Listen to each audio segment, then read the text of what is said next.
Good day, sir. I am Abajes Elinita, and today I'm going to answer the following questions. So the first one is, what is Eloquent ORM in Laravel and how does it simplify database interactions? So Eloquent ORM ay isa siyang feature ng Laravel that helps to work with our databases easily na instead ng paggamit ng SQL ay gumagamit ito ng PHP.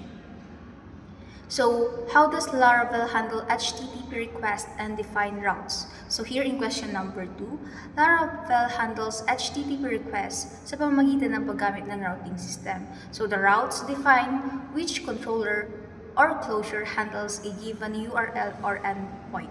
So in a simple term, ang Laravel ay gumagamit siya ng routes to tell kung saang code should run when someone visits a URL.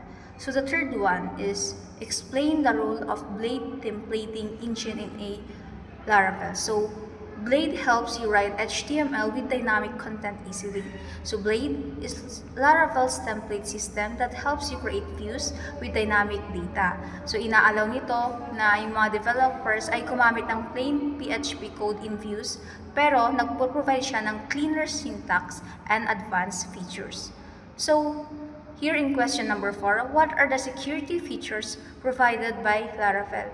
So, yung mga Laravel na several security features niya para maprotektahan yung mga apps na ginagamit natin. So, yung isa dito na pinaka-known sa ating mga estudyante is yung authentication system para sa logins as well as yung pagka-hash natin ng ating password for security. So, number 5 is, how does Laravel support task scheduling?